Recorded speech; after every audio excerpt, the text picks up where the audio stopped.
어, 갑자기 앞에 서니까 주일날 저희 야외 예배 때 춤췄던 트라우마가 생각이 나네요. 주여. 아무도 안 찍었죠? 네. 찍으면 눈을 찔러버리겠어요.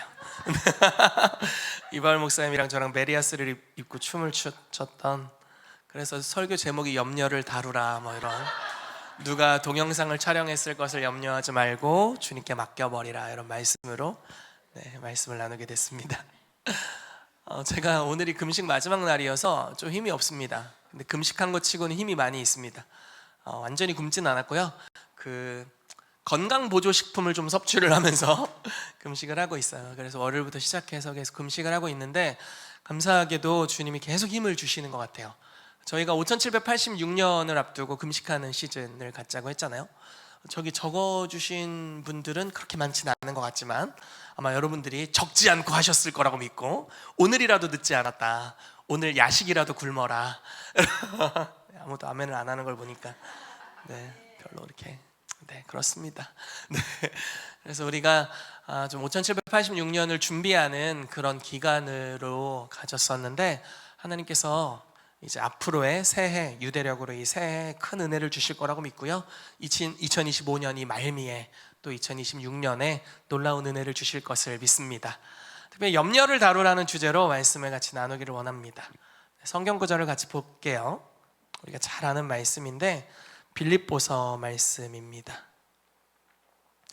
빌립보서 4장 6절부터 7절까지 말씀인데 같이 읽어보겠습니다. 시작. 아무것도 염려하지 말고 다만 모든 일에 기도와 간구로 너희 구할 것을 감사함으로 하나님께 아뢰라. 그리하면 모든 지각이 뛰어난 하나님의 평강이 그리스도 예수 안에서 너희 마음과 생각을 지키시리라. 아멘. 자, 말씀이 참 어렵죠. 다 외우지만 실천하기 좀 어렵습니다. 염려가 많습니다. 염려의 반대말을 여기서는 평강이라는 단어로 표현을 하는 것 같습니다. 그리고 또 성경에서 많이 거론되는 우리가 갖지 말아야 될 것 중에 하나가 두려움을 이야기하는 경우가 있어요. 그리고 두려움의 반대가 이제 믿음으로 많이 계시가 되는 것 같습니다. 우리는 뒤로 물러가 침륜에 빠질 자들이 아니다. 하나님이 우리에게 주신 것은 두려워하는 마음이 아니고 오직 능력과 사랑과 근신하는 마음, 깨어있는 마음이다, 이렇게 말씀하시는 말씀도 있죠. 그러니까 염려, 두려움, 이런 단어들을 우리가 우리 마음에 가질 것이 아니라 오히려 우리 마음에 평강을 가져야 한다는 이야기를 하고 있습니다. 여러분, 새해가 저희가 이제 유대력, 히브리어를 잘 모릅니다. 히브리어 시간이 정말 힘들었어요. 너무나 죄송하게도 제가 신학교 다닐 때 히브리어 교수님 별명이 백발마녀였습니다. 교수님에게 마녀라니 조금 마음이 어렵지만 그만큼 그 과목이 좀 어렵기도 했고요. 또 어렵게 가르치셨고, 배우는 저를 비롯한 학생들이 그렇게 큰 관심이 없었던 것 같습니다. 그래서 교수님도 거의 마녀 같은 표정으로 저희를 가르치셨던 그런 기억이 있습니다. 어쨌든 유대력으로 5786년 이제 새해가 월요일 저녁부터 시작된 걸로 제가 알고 있습니다. 그래서 수요일까지 이렇게 그 로시아샤나라고 해서 그 새해를 축하하는 이런 시간을, 나팔절 행사를 가지는 것으로 알고 있는데, 그래서 이제 어쨌든 새해가 시작이 됐습니다. 하나님은 때와 계절을 바꿔주시는 분이세요. 날씨도 이제 에어컨을 살짝 틀어놨는데 얼어 죽을 뻔했어요. 금식을 해가지고 온도가 좀 낮아져서 그런지 좀 추워졌습니다. 그런데 어쨌든 날씨도 좀 선선해졌죠. 지난달만 해도 에어컨을 켜고 앉았던 날이 좀 손에 꼽았던 것 같아요. 그런데 이제는 베란다 문을 슬쩍 닫고 자는 일들이 좀 많아지고요. 어제 저희 아들 긴팔 긴바지를 입혀서 재웠습니다. 날씨가 좀 서늘해졌다라는 거죠. 이렇게 계절이 바뀌어갑니다. 영적인 계절도 하나님께서 이렇게 바꾸시는 것 같아요. 제가 믿기로는 하나님께서 저희들에게 이 시즌에는 하나님과 동역하는 것이 굉장히 중요한 시즌이 되었습니다. 다른 말로 좀 표현을 하자면, 조금 극단적으로 표현을 하자면 사람이 굉장히 중요한 시즌이 되었어요. 왜냐면 여러분, 제가 예전에 이런 말을 들어본 적이 있는데, 귀신도 아무한테 안 들어간다. 그러니까 써먹을 만한 애들한테 들어간다는 거예요. 왜냐면 걔네도 효율적으로 이 땅을 다스려야 하거든요. 무슨 말인지 이해가 되세요? 그러니까 막 귀신이 역사하는데 막 멍청한 애들에게 역사하면은 이게 조금 어렵다는 거예요. 그래서 좀 이렇게 지혜롭고 간교하고 이렇게 꾀가 많고 약간 이런 쪽으로 해야 이렇게 어둠의 영역으로 이 땅을 다스릴 수가 있습니다. 뭐 하나님도 마찬가지다라고 이야기하기에는 사실 하나님 그렇게 하진 않으세요. 하나님의 부르심을 받은 자들 중에 지혜로운 자가 많지 않고 신분이 높은 자가 많지 않고 강한 자가 많지 않다, 이런 성경 구절이 있죠. 그런데 하나님께서는 깨끗한 그릇을 찾으십니다. 하나님의 집에는 많은 그릇이 있는데 자기를 깨끗하게 한 자는 주인의 모든 쓰심에 합당하게 예비가 된다라고 성경이 말씀하고 있어요. 그래서 우리가 하나님 앞에 구별되는 것이 참 중요합니다. 왜냐하면 예수님은 이미 대가를 다 지불하셨어요. 그리고 하나님은 더 이상 준비되실 필요가 없으신 분이세요. 무슨 말인지 이해가 되시죠? 주님이 이 땅에 무슨 일을 이루실 때는 항상 사람을 통해서 이루기를 원하십니다. 그것이 주님의 뜻이에요. 그러니까 우리가 준비되었느냐가 더 큰 숙제라는 겁니다. 하나님 도와주세요 이렇게 기도할 수 있지만 주님은 내가 너를 도와주는데 너는 준비가 됐니? 이렇게 말씀하실 때가 많다는 거죠. 네, 그런 경우가 정말 많이 있습니다. 아이가 태어나니까 아이가 참 사랑스러워요. 그래서 뭐든지 다 주고 싶습니다. 아마 우리 부모님들은 다 그런 생각들을 하실 거라고 생각을 합니다. 아이를 가진 부모님들은. 최근에 우리 이기양 목사님 아드님이 제대를 했잖아요. 군대 갔다 왔잖아. 얼마나 이뻐. 그냥 너무 이쁘죠. 그렇죠? 잠깐 보냈다가 또 오면 그렇게 마음이 또 안쓰럽고. 제가 군대를 못 갔습니다. 안타깝게도 주님의 은혜로. 눈이 너무 안 좋아서 군대에서 저를 안 뽑아줬어요. 그래서 한 달짜리 수련회를 다녀왔어요. 훈련소에 한 달 동안 입대하는 걸 했는데 그것도 저는 너무 힘들더라고요. 그때는 제가 심장이 굉장히 안 좋을 때였는데 저희 어머님이 저를 한 달 수련회 같은 곳을 보내셨는데도 얼마나 마음이 아프셨는지 주님 제발 비가 오게 해달라고 막 이렇게 기도하시고, 그래서 진짜 땡볕에서 이제 쓰러지겠다 하는데 갑자기 비가 너무 많이 오는 거예요. 그래서 훈련 중지하고 다 들어가 뭐 이런 식으로 훈련이 한 3번 정도 취소된 적이 있습니다. 이게 부모님의 간절함이죠. 그렇죠? 제 어머니 기도로 지금 살아 있습니다. 수련회에서 죽지 않고. 그러니까 아이에게 모든 것을 해주고 싶은 것이 부모의 마음이에요. 저도 제 아들에게 진짜 막 간이고 쓸개도 다 빼주고 싶은 거예요. 근데 간이나 쓸개나 빼주면 제가 이제 죽으니까 아들에게 뭘 못 해주니까 빼줄 수는 없는 거예요. 그러니까 아이가 준비만 된다면 아이에게 모든 걸 다 해주고 싶죠. 그렇죠? 저희 아들이 다니고 있는 선교원은 핸드폰을 가질 수가 없습니다. 그러니까 영상 같은 걸 볼 수가 없어요. 한 대학 정도 들어가면 볼 수 있겠죠. 그렇기 때문에 금지예요. 금지. 못 줘요. 사랑해도 못 줍니다. 그렇죠? 그렇지만 대학에 들어가는 첫날 가장 좋은 핸드폰을 선물해 줄 겁니다. 물론 아들이 듣고 있지 않다는 전제 안에서 이런 얘기를 할 수 있는 거죠. 그러니까 그게 아이가 준비되면 뭐든지 해줄 수 있는 거예요. 차도 사줄 수 있고 다 해줄 수 있죠. 그게 부모의 마음입니다. 하나님은 이보다 더 큰 마음이실 거라고 정말 확신합니다. 주님이 우리의 삶에 무언가를 주시지 못하는 이유는 우리가 준비되지 않아서가 거의 100%에 가깝습니다. 너무나 많은 부분. 주님, 재정적인 은총이 필요합니다. 너 준비가 되었니? 아니요. 그럼 이제 하나님이 말씀을 보내주셔서 또 조금 심한 말로 사람 방망이와 인생 채찍이라는 걸 보내주셔서 우리를 연단해 주십니다. 말씀 안으로 들어갈 수 있도록, 말씀 안으로 삶이 들어갈 수 있도록. 그리고 그런 과정을 통해서 준비가 되죠. 그러면 하나님이 하나님의 축복을 조금씩 풀어 놓아 주실 수 있습니다. 하나님께서는 우리에게 심판하는 권세를 주신다라고 말씀하고 있어요. 그래서 이렇게까지 말씀하세요. 너희가 나중에 천사를 심판할 줄 알지 못하느냐. 근데 현재 지위 또는 구약에서의 사람과 천사의 지위는 완전히 딴판입니다. 천사가 나타나면 그 하나님의 영광을 모시고 천사들이 나타나기 때문에 막 엎드려지고 다니엘은 막 죽은 것 같이 되고, 그러니까 그 천사의 영광스러움 앞에서 사람, 그것도 심지어 하나님의 은총을 입은 다니엘 같은 위대한 사람도 죽은 자와 같이 됐고 그의 영광 앞에 내가 썩은 것 같이 느껴졌다, 이렇게 표현합니다. 그게 천사와 사람의 이 지위 격차 같은 것일 수가 있어요. 그런데 나중에 우리의 지위가 어떻게 될 거냐면 그 천사들을 심판하는 자리까지 간대요. 그러니까 이게 주님께서 우리를 향해 가지신 이 기준이 얼마나 놀라운지. 그런데 여러분 생각을 해보세요. 지금 나의 개똥철학으로 천사를 심판하게 주님이 두실까요?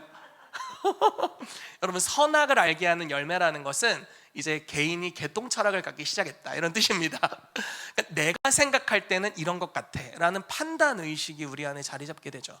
이걸 갖고는 심판하는 자리의 위대함으로 주님이 우리를 올리실 수가 없습니다. 무슨 말인지 이해가 되시나요?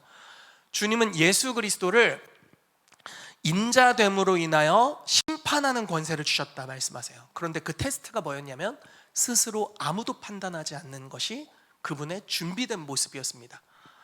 설교는 이런 방식으로 준비하진 않았지만 성령님이 인도하신다고 믿습니다.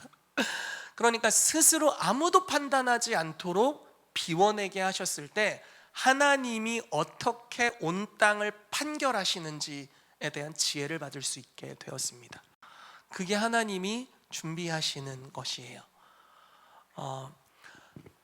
사람이 중요합니다.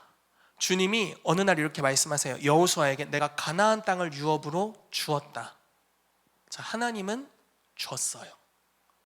이제 네가 믿음이 있니? 스스로를 성결하게 해라. 마음을 지켜라. 극히 담대하게 해라. 내가 너희 조상들에게 준 땅을 가서 밟아서 정복하고 다스려라. 이렇게 말씀하세요.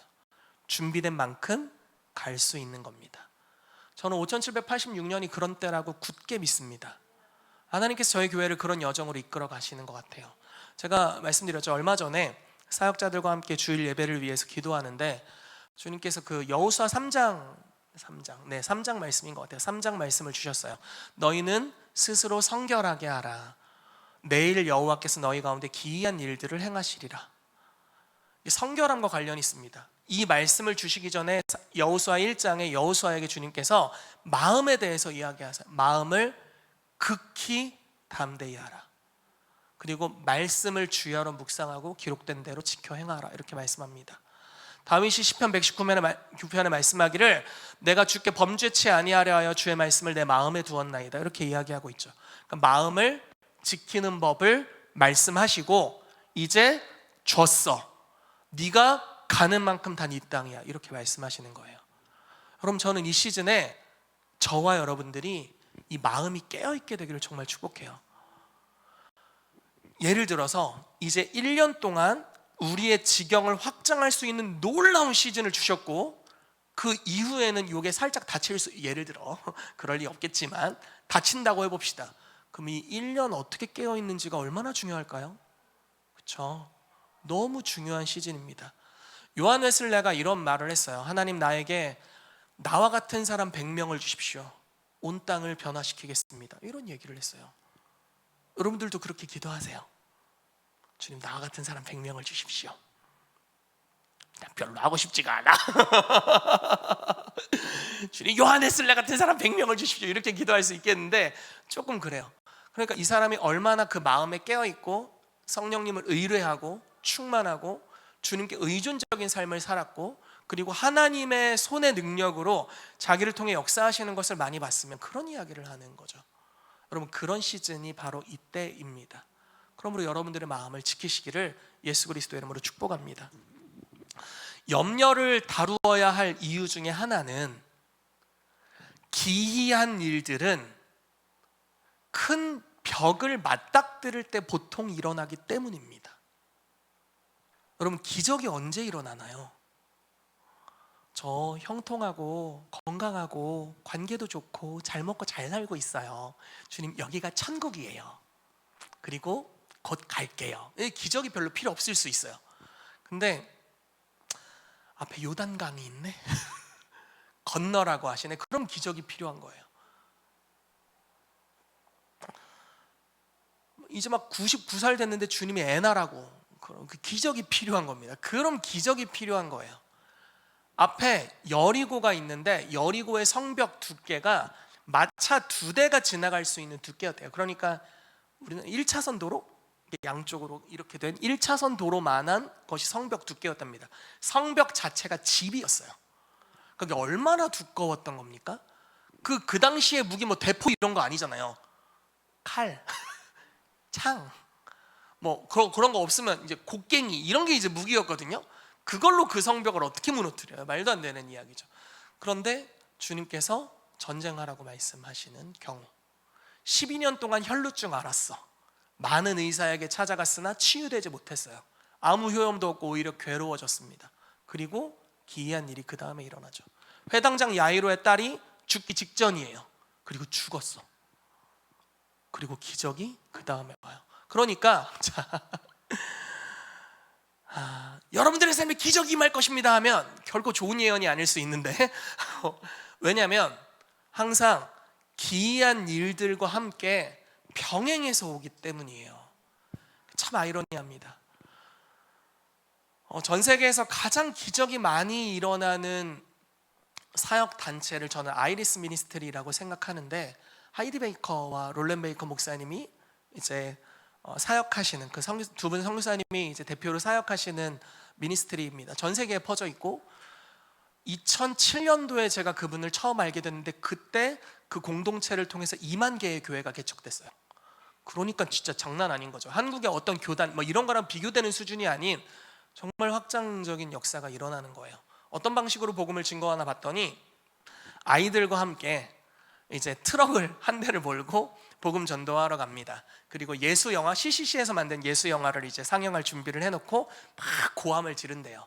막 이렇게 확성기를 들고 누구든지 아픈 분이 있으면 오십시오. 주님이 다 치유하실 겁니다. 이런 식으로 무슬림 마을에 가서 복음을 증거하고 나오고 있는 오는 사람들을 치유해주고, 그래서 기적을 통해서 사람들이 예수님을 영접하고 또 예수 영화를 보면서 복음을 듣고 이런 방식으로 기적의 역사가 일어난다고 합니다. 그런데 왜 그렇게 많은 기적이 일어났나 했더니 기적이 아니면 망한대요. 우리나라는 비가 많이 오면 그냥 물이 많네, 하천 같은 데 가면 안 되겠다 이런 정도잖아요. 비가 내리면 한 마을이 없어져요. 다 죽어요. 그런 도시, 지역입니다. 국가가 기반 시설을 관리할 능력이 없는 나라예요. 그리고 굉장히 그 민심이 흉흉하기 때문에 서로 죽이고 죽고 뭐 성적인 범죄들이 너무나 많이 일어납니다. 그래서 너무 표현하기도 그렇지만 10살 아이가 임신해 있고 이런 나쁜 일들이 너무나 많이 일어나는 거예요. 그래서 그 기도 없이는 살 수 없는 삶이래요. 자기는 하루에 3시간 정도 기도하지 않으면, 예배하지 않으면 하루를 살아갈 자신이 없다고 하시더라고요. 그게 기이한 일들이 일어나는 삶입니다. 아마 전 세계에서 죽은 자를 가장 많이 살리신 데이비드 호건이라는 목사님, 그 목사님 많이 살리셨을 거예요. 예전에 한 50명 살렸다 뭐 이렇게 들었던 것 같은데 지금 계속 살아나고 있으니까 정말 진짜 죽었다가 살아나는 역사가 있는 거예요. 이분이 멕시코 산악지대에서 사역을 시작하셨어요. 그런데 정말 사람이 계속 죽는 거예요. 부활의 역사가 있을 수밖에 없는 겁니다. 자기의 가족이 죽기도 하고 심지어 자기도 죽었었어요. 12월에 WLI 강사로 오시는 예배 인도자가 있습니다. 딘 미첨이라는 예배 인도자인데 CIA 예배 인도자예요. 그분도 죽었다가 살아나셨더라고요. 그러니까 기적을 경험하기 위hen 죽으라 이 소리는 아니지만 기이한 일들이 있다는 것은, 기이한 일들을 하나님이 행하신다는 것은 사실 위기들이 많이 있다라는 겁니다. 대한민국이 너무 큰 위기잖아요. 전 세계가 많은 위기가 있고, 그러니까 이런 위기들이 찾아올 때 주님이 물으시는 것 같아요. 너는 너의 마음을 어떻게 하려느냐? 염려로 내맡겨 버릴 것이냐? 아니면 좀 자신은 없지만 아무것도 염려하지 않고 염려가 막 오지만 아무것도 염려하지 말고 뭐 이렇게 갈 것이냐? 결정을 해야 한다는 겁니다. 염려할 거리들이 계속 찾아오죠. 삶을 살아가다 보면 뭐 이 얘기 들어도 염려가 되고 저 얘기 들어도. 제가 지난주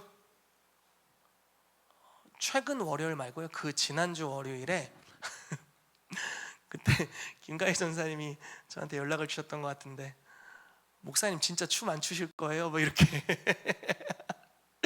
연락을 주신 날인데 근데 진짜 춤춘다고 할 수가 없었어요. 왜냐면 너무 염려가 되는 소식들이 주변에 너무 많이 들려와서 그 고난의 현장이 여기 너무 많은데 여기서 제가 메리아스를 입고 춤을 춘다는 상상을 하기가 좀 어려웠습니다. 그래서 좀 소화할 시간이 필요했어요. 염려를 맡겨버릴 시간이 필요했어요. 한 수요일, 목요일 정도가 되니까 염려가 사라지더라고요. 그래서 춤출 수 있게 됐습니다. 그러니까 염려가 있으면 뭐를 할 수가 없습니다. 하나님의 동역, 춤을 추는 건 당연하고 하나님의 동역자가 되기가 굉장히 어려워요. 그래서 우리는 염려를 맡기는 법을 배워야 합니다.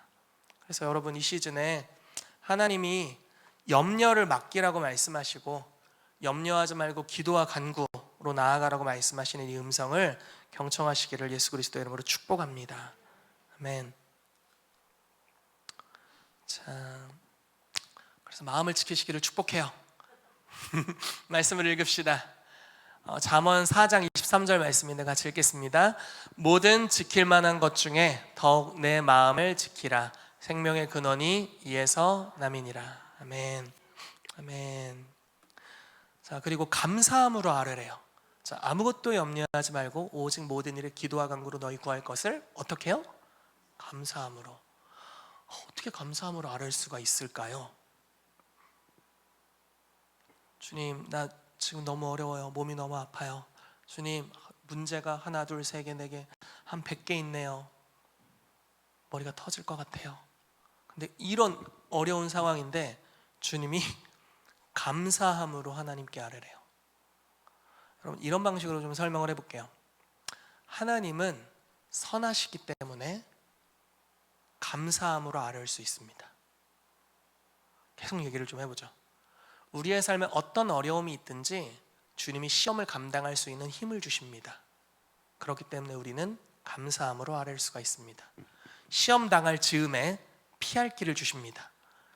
제가 훈련소라고 하기도 부끄럽지만 아무튼 수련회 한 달 수련회 쓰러질 것 같아요 하는 순간 비가 와서 피할 길이 내지고 그런 길들을 하나님이 주신다라는 거예요. 그래서 우리가 감사함으로 하나님께 아뢰을 수가 있습니다. 좀 더 궁극적인 이야기를 해보도록 하죠.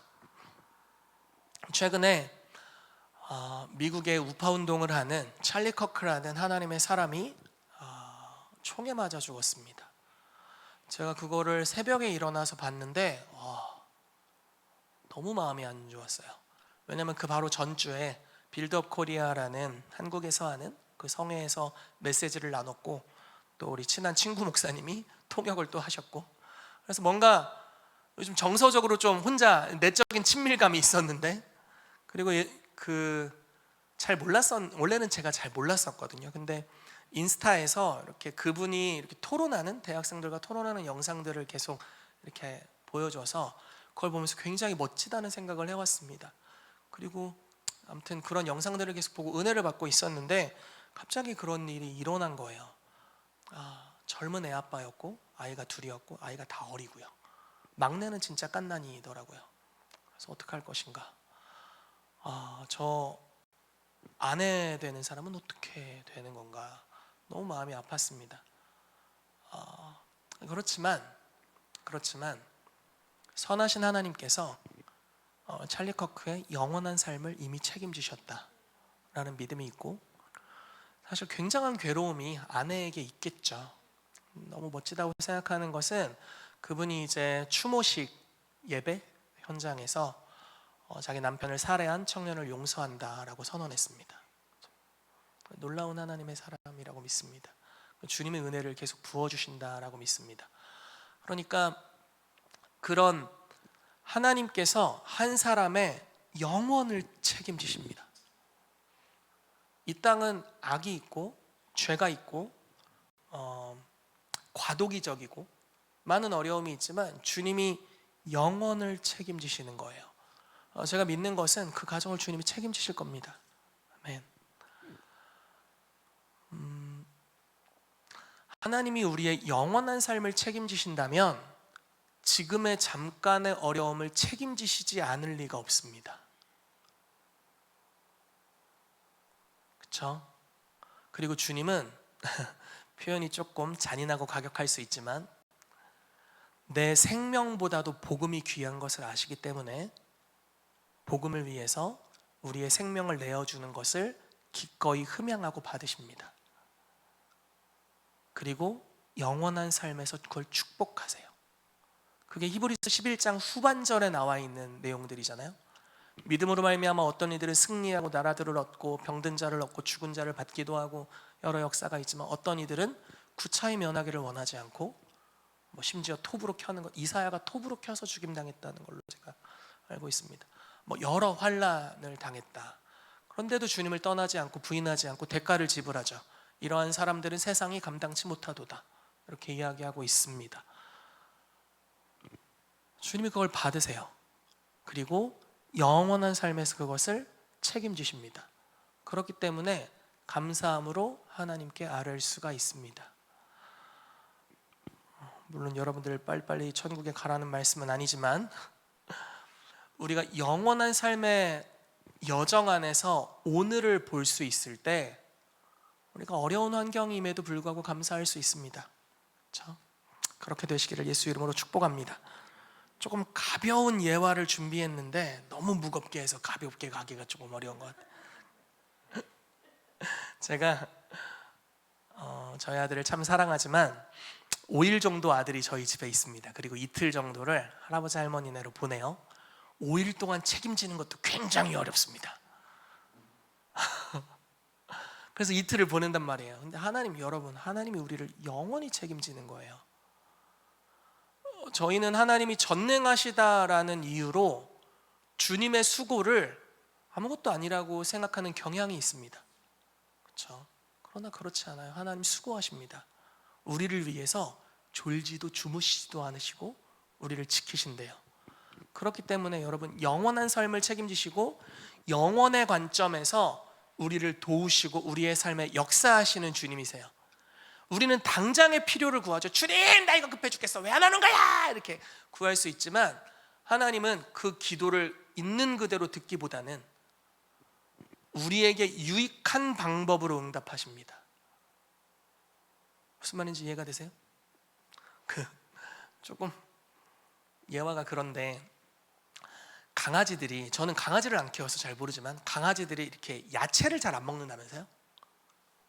그래서 어떤 영상을 보니까 강아지 눈을 가려요. 고기를 구워놔. 그래서 고기를 젓가락으로 잡아요. 그리고 고기 냄새를 맡게 하고 야채를 먹이더라고. 계속 먹여. 근데 너무 웃긴 건 진짜 잘 먹어요. 왜 그런 짓을 하겠어요? 왜 그런 짓을 하겠어? 주인이 강아지를 사랑하니까.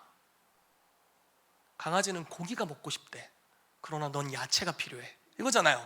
넌 채소가 필요해잖아요. 주님, 나는 당장 이게 필요해요. 아니야, 너는 지금 연단이 필요해, 이럴 때도 있고. 이해되세요? 무슨 말인지? 주님, 저는 당장 이 해결이 필요합니다.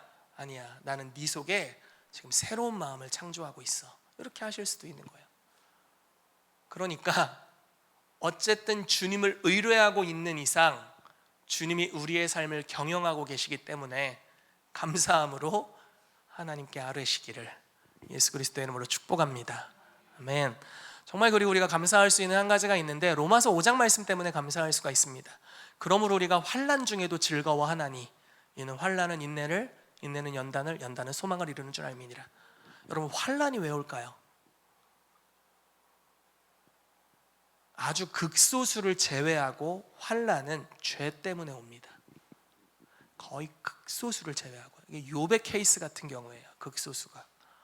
환난은 대부분 죄 때문에 옵니다. 야고보서에 보면요, 하나님은 사람에게 시험을 받지도 않고 시험하지도 않으신다.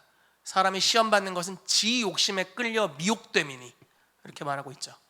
그게 시험, 환난을 찾아 가지고 와요. 우리 왜 시험 들어요? 하나님이 나쁜 분입니까? 누가 나쁜 사람입니까? 아니요.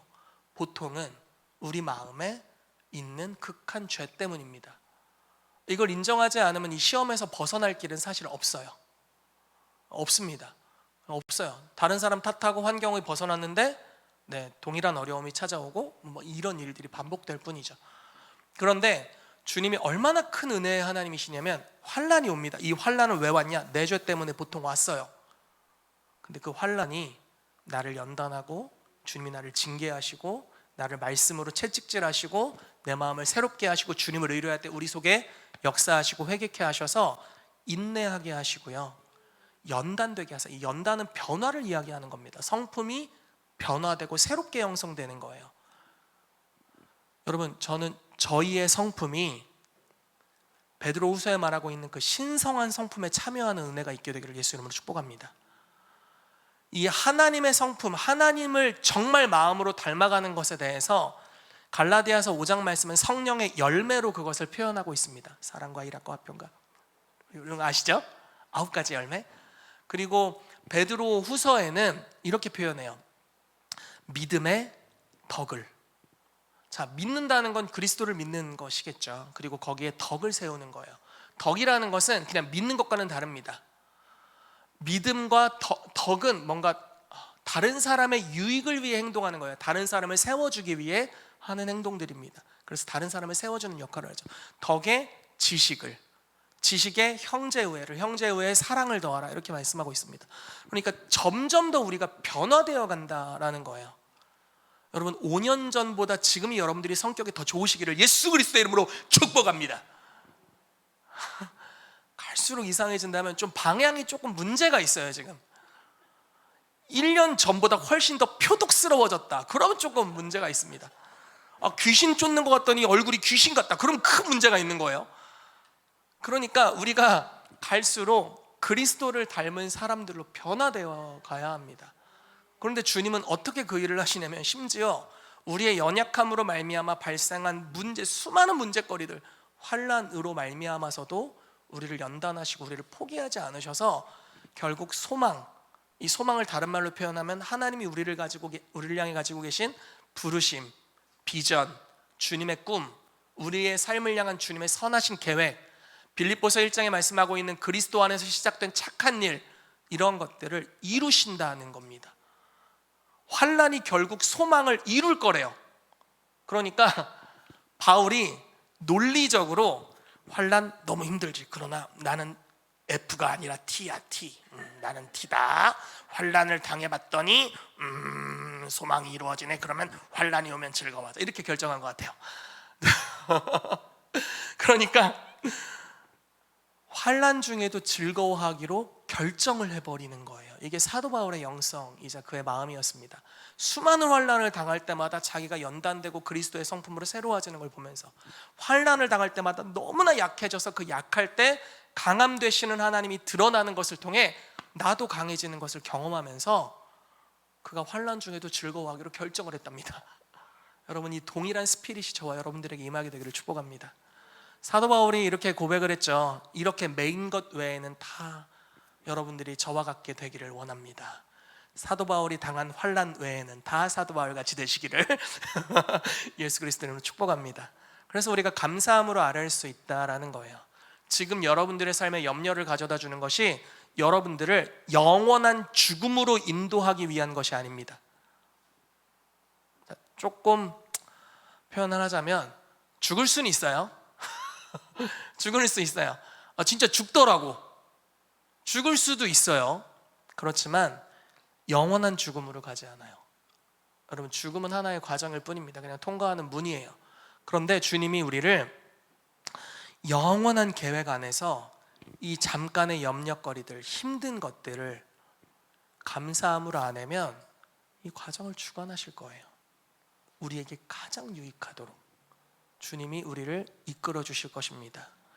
여러분, 요셉이 만약에 개인주의자였고 하나님을 경외하지 않았다고 생각해 봅시다. 그러면 요셉은 하나님을 원망해야만 해요. 형들이 지를 팔아먹었지, 보디발 집에서 억울한 일을 당했지, 감옥에서도 몇 년 잊혀졌죠. 그럼 자살해야지, 그 정도 됐으면. 그런데 요셉은 제 생각에는 하나님을 원망하지 않은 것 같아요. 심지어 형제들을 용서하기까지 했습니다. 시편 말씀에 보면 하나님께서 그의 말씀을 보내서 그를 연단하셨대요. 하나님이 그런 일을 행하십니다. 종으로 팔렸어, 그냥 돈이 조금 없다, 이런 게 아니잖아요. 지금 인생이 망가졌잖아요. 종으로 팔렸잖아, 부모랑 헤어졌잖아. 염려거리들이죠. 여기서 어떻게 내가 살아야 돼, 죽어야 돼부터 해서. 그런데 거기서도 염려하지 않고 마음을 잡고 주님을 의지하고 일하잖아요. 그 종으로 일하는데도 부욕해 되는, 보디발집이 부욕해 되는 역사가 있고, 그러니까 가는 곳마다 마음을 다 고쳐먹는 겁니다. 계속 염려하기를 결정하지 않아요. 염려가 이 사람의 마음에 들어오지 않습니다. 어려움이 잠깐 오지만 아무것도 염려하지 않기로 결단하고 감사함으로 기도해요. 내가 원하는 응답이 오는 건 분명히 아닌데 내 인생은 잘 가고 있어요. 내가 계획한 것보다, 생각한 것보다, 내가 기도한 것보다 더욱 넘치도록 하나님이 우리의 삶에 역사하고 계십니다. 여러분, 그 하나님을 경험하게 되시기를 예수 이름으로 축복합니다. 그래서 이때 마음을 지키는 은혜가 있게 되기를 예수 이름으로 축복합니다. 아멘. 아멘, 아멘. 자, 하나님의 순서를 따라가시기를 바랍니다. 이 순서를 왜 얘기하냐면, 보통 우리는 이렇게 얘기를 하죠. 주님, 염려가 마음을 사로잡았습니다. 한번 와서 좀 위로 좀 해보세요. 내가 힘드니까. 여러분, 위로받기가 좀 어렵습니다. 성도님들 중에 만약에 이런 태도를 가지고 있다면 이거 정말 무서운 태도예요. 죄송해요, 죽어야 돼요. 죽어! 뭐 이렇게 죽어야 돼요. 십자가에서 돌아가셔야 돼. 그분은 진짜예요. 진짜 구제할 방법이 없어요. 나 한번 위로해봐요.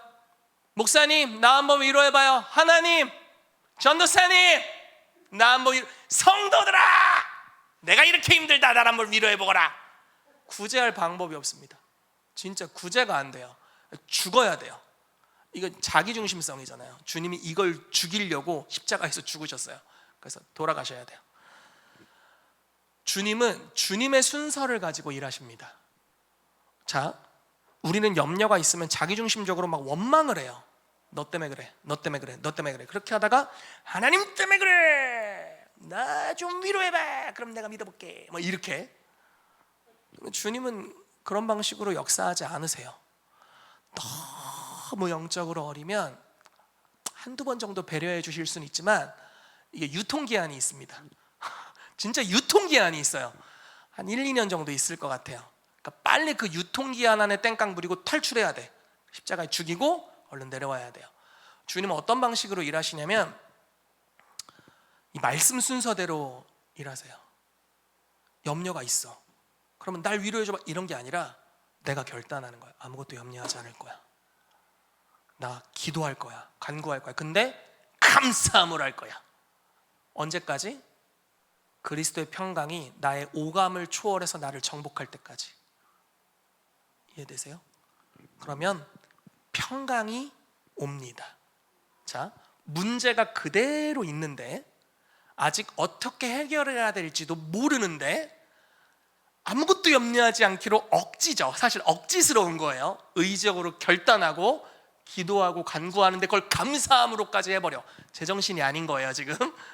감사함, 주님 감사합니다. 환난이 무지하게 많아서 마음이 어렵지만 감사합니다 하면서 필요를 막 주님께 구하래요. 구할 것을 감사함으로 하나님께 아뢰래요. 하다 보면 평강이 이 오감으로 인지할 수 있는 1000가지의 문제를 뚫고 내 마음에 옵니다. 아직 하우투가 오지도 않았는데. 그리고 곧 이 평강은 곧 믿음과 같은 상태거든요. 그럼 이 평강의 상태가 올라가면 하늘의 메시지를 들을 수 있게 돼요. 주님과 연결돼. 그럼 거기서 해결책이 옵니다. 권능이 임하든지 도움의 손길이 오든지 아니면 지혜가 임하든지. 제가 이거 예전에 나눈 적이 있었죠. 그래서 이렇게 하나님의 통치와 해결책이 거기서 임하게 되는 겁니다. 그 다음에 돌파가 일어나는 거죠. 순서를 주님이 바꾸지 않아요. 구하고 받은 줄로 믿으라. 그리하면 그대로 되리라. 이게 하나님의 순서입니다. 해줘 보세요. 그래야 좀 믿을 거 아닙니까? 하나님이 뭐 나한테 해준 게 있습니까? 그리고 나한테 믿으라고? 네, 유통기한이 끝나갑니다. 얼른 십자가에 못 박으시고 내려오셔야 돼요. 유통기한이 끝나가요. 주님 그런 방식으로, 그런 순서로 역사하시지 않는다. 주님은 기도하고 믿어라. 먼저 믿어라. 그러면 그대로 된다. 이렇게 말씀하세요.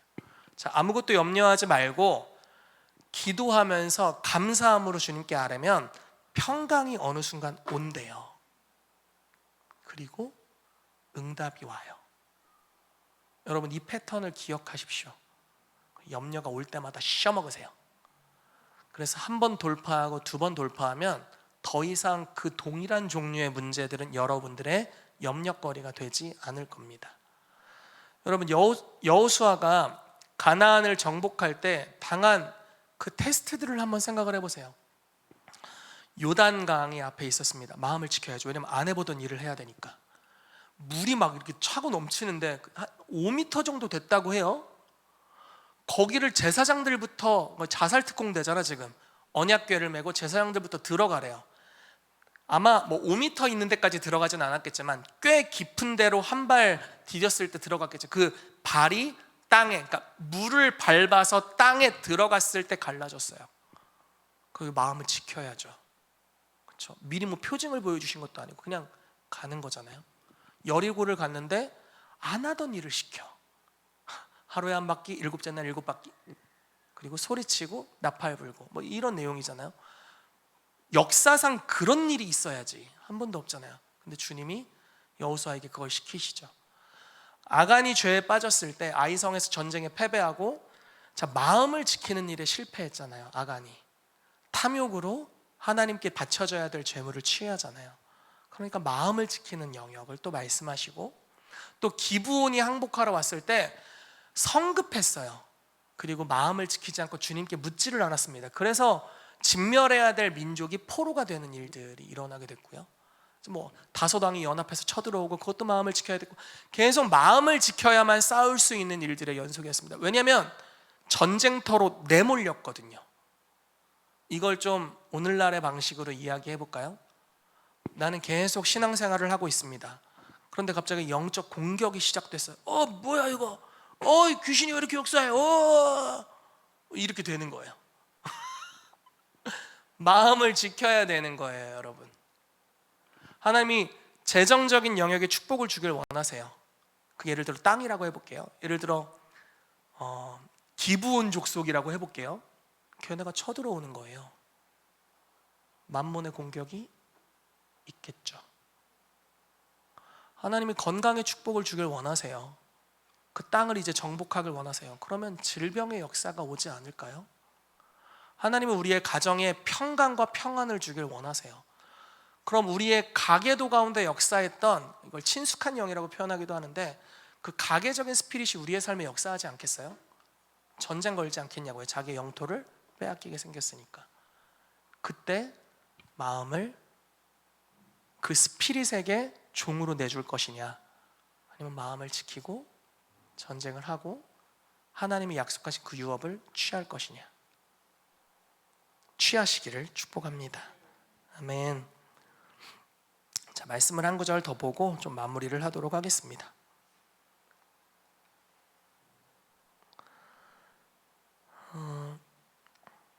고난과 기도가 참 관계가 많이 있습니다. 제가 말씀을 좀 하나 보여드리겠습니다.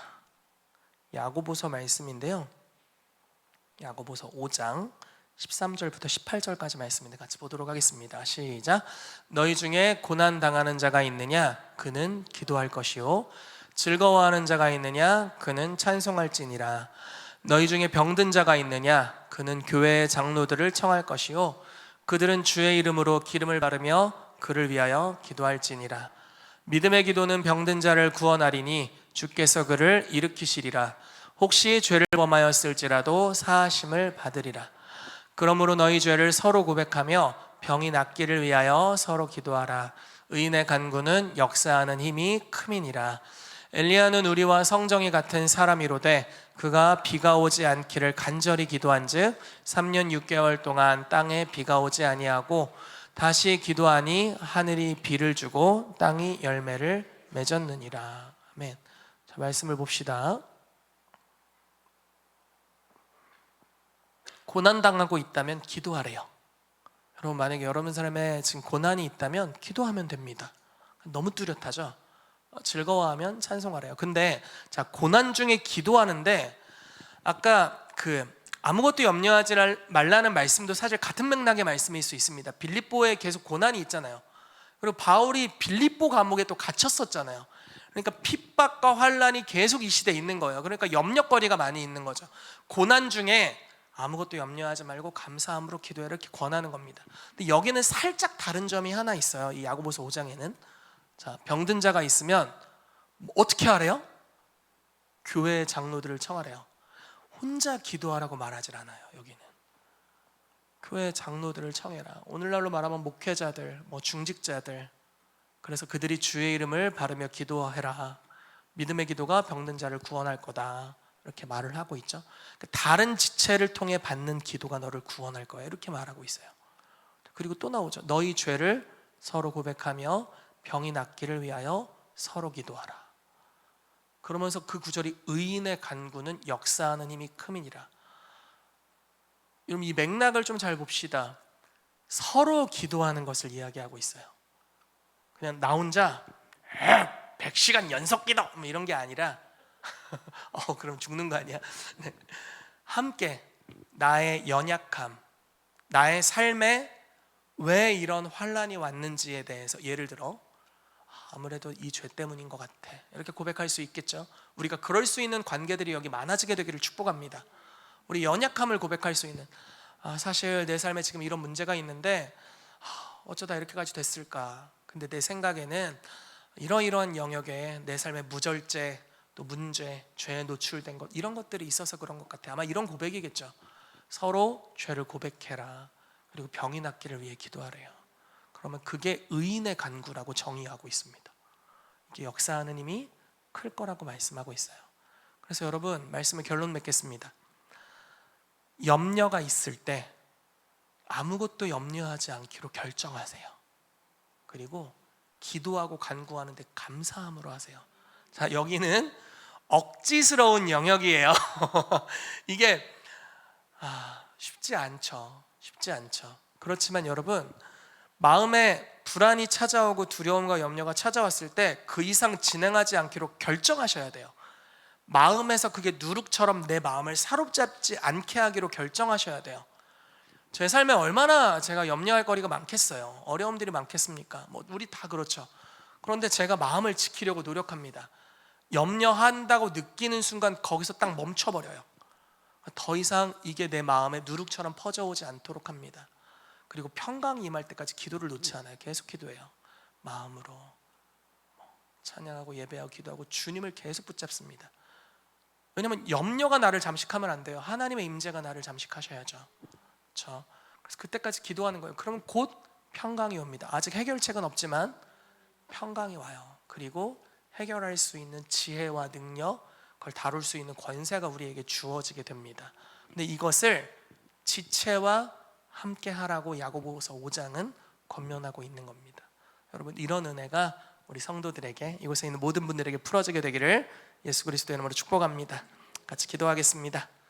여러분들의 삶에 어떤 문제들은 아마 여러분들이 충분히 다루실 수 있을 겁니다. 이미 그 영역에 믿음이 있다는 뜻이죠. 그런데 어떤 문제들은 여러분들에게 염려를 일으킬 거예요. 이거 어떡하지? 내 힘으로 어려운데? 이런 것들, 어떤 것들을 두려움을 가져다 줄 수도 있습니다. 오늘 그런 것들을 주님께 올려드리며 기도하길 원해요. 지금 당장 내 마음에 염려와 근심을 가져다 주는 것들, 왜냐면 이것이 악한 속성이거든요. 이게 오래 있으면 우리 마음에 누룩처럼 번집니다. 그러면 우리 마음이 피폐해져요. 그리고 마음과 몸이 병들게 되고 결국 그걸로 인해서 죽음으로 가게 됩니다.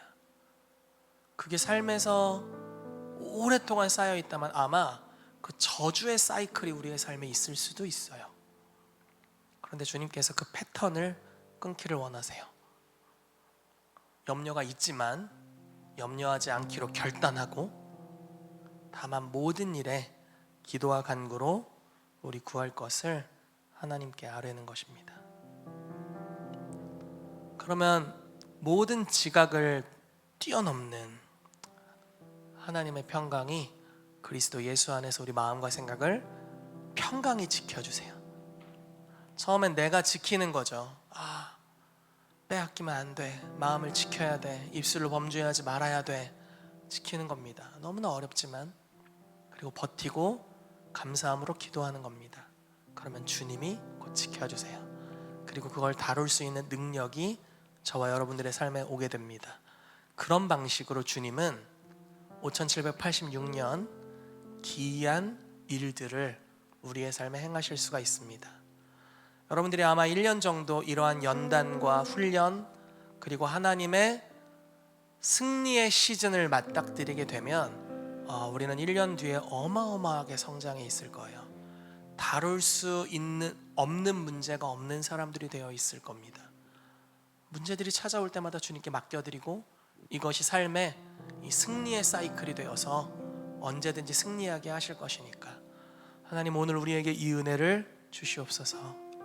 우리가 염려에 잠식당하지 않길 원합니다. 평강이 우리를 다스리길 원합니다.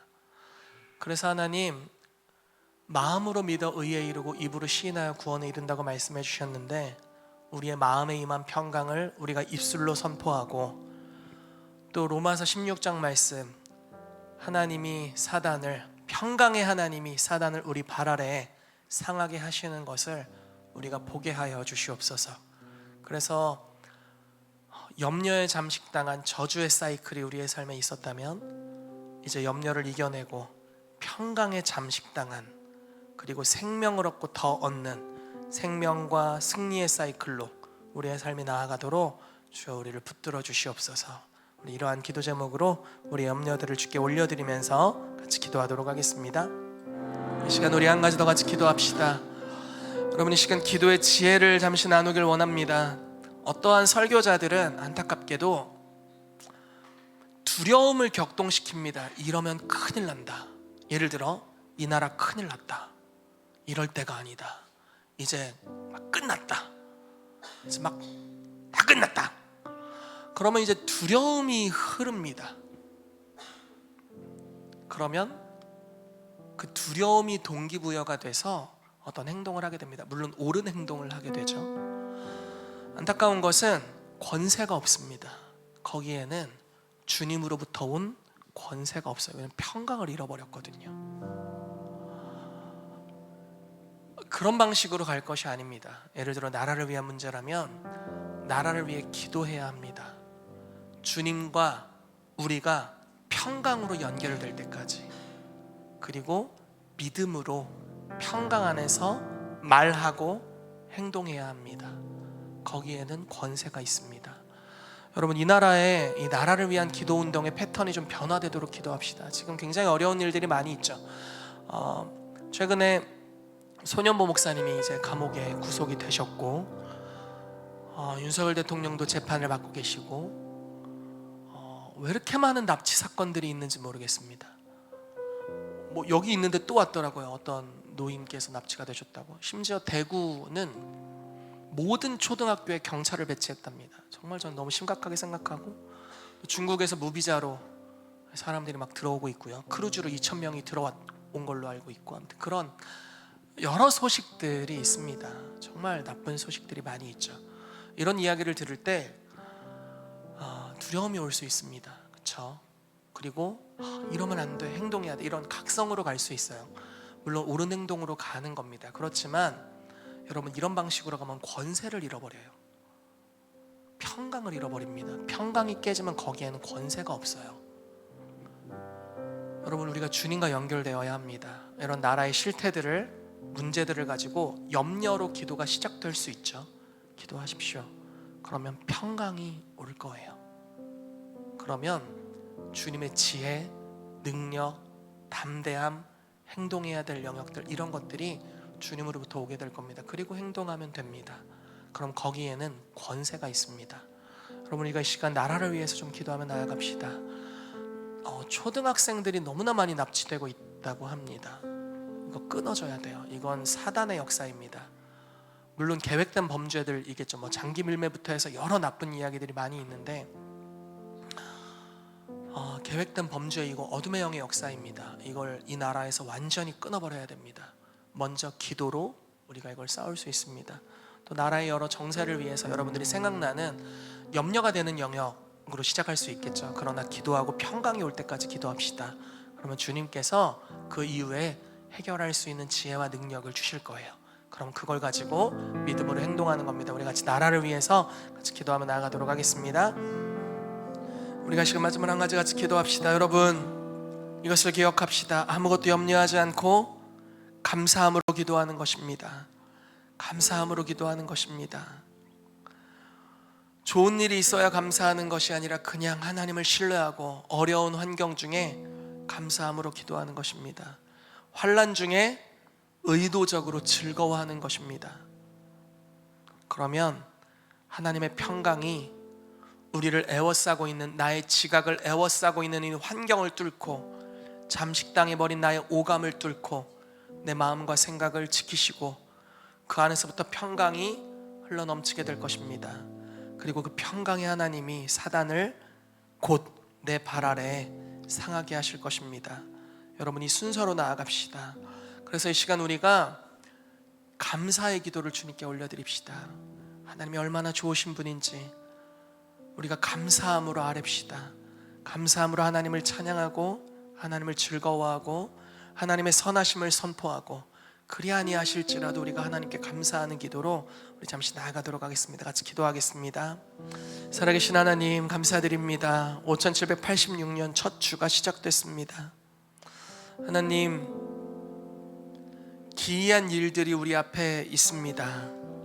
주님이 다 주셨다고 말씀하시고 우리가 주님의 동역자로서 준비되는 만큼 권위를 취할 수 있는 시즌으로 우리가 나아가고 있습니다. 그러나 주님, 염려할 거리들이 계속 찾아옵니다. 그리고 사단은 자기 영토를 빼앗기지 않으려고 우리의 삶에 이전에 역사했던 방식으로 더 우리를 목을 조르고 우리 가운데 찾아와서 괴롭히고 속살거리고 여러 소리를 냅니다.